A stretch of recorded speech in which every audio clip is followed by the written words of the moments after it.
Hi there, I'm Martha Van Dam, and this is Living Beyond, and we're talking about breast cancer awareness, particularly inflammatory breast cancer awareness this month. And here is my word of attention getting.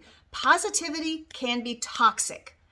Please do not demand or really push the person that you love who has cancer to be positive all the time.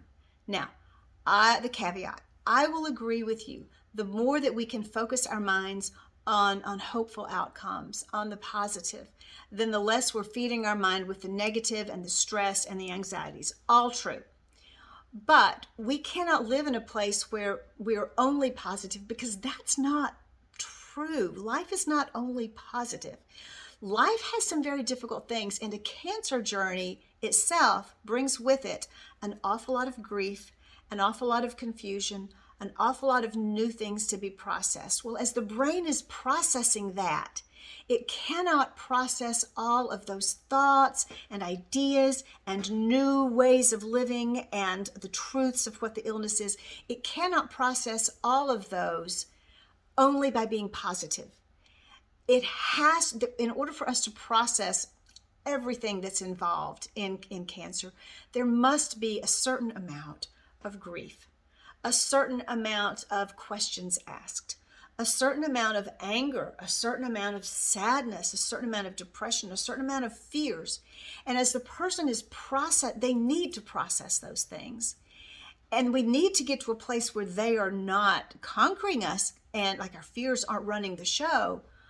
But in order to process them, we need not circumvent that process by just demanding positivity.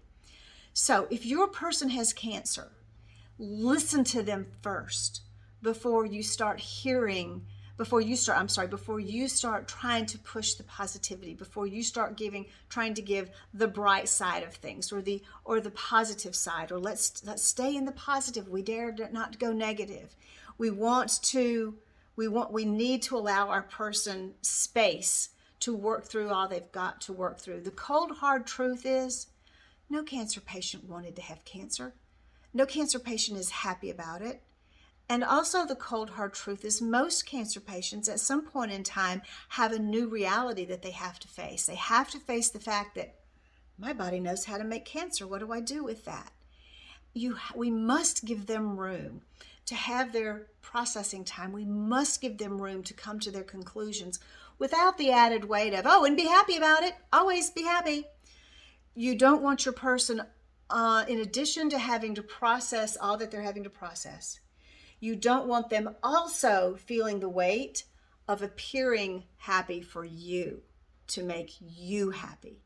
You don't want to add the weight of them having to live in a way that's a fake happiness, because that's what you expect. So my challenge to you is find out where your person is. Are they in a positive place? Yay, support it. Be excited with them. Say, you've got this. I'm loving this. I'm right along with you. I'm positive along with you. But if they're in a negative place, listen to them. Ask them questions. Try to understand, not to try to convince them of anything, but ask them questions to help you understand. And the more you understand about where they are and what they're dealing with, what their fears are, literally what it feels like to have something in your body that's making you sick, or the treatments. Very often the treatments are so much more difficult, hard on the body than the cancer itself. So those things that they're having to deal with the treatments, listen to your person. Understand what it's like for them. If after you've listened and they have spent themselves and feel like they've been heard and understood, they might then be at a position where they're ready to make a joke about it, or where they're ready to roll their eyes and their eyes and say, well, after they've thrown up for the third time that morning, they may be able to go, well, looks like I'm going to lose a little weight here. And you can go, yeah, not the way you planned, but it looks like it's going to happen. There's some positivity. We're going to lose some weight. Hey, we wanted to. But it must not come from you pushing the positivity. It must come from them coming to a place of, I have processed, and this is how I choose to do with it. Help your person by supporting wherever they are and listening. And yes, you can may make suggestions, but be sure you've listened first. Thanks so much. And we're doing this month together, all in our pink, although I'm pink and coral today to represent inflammatory breast cancer. The inflammation makes it different. And in 90% of cases of inflammatory breast cancer cases, the breast cancer does not show up in a mammogram. You need to know that. You need to know the signs, and you need to know what to do if you feel like some of the signs may show up for you. It may save the life of you or someone you love. Thanks so much. Bye-bye.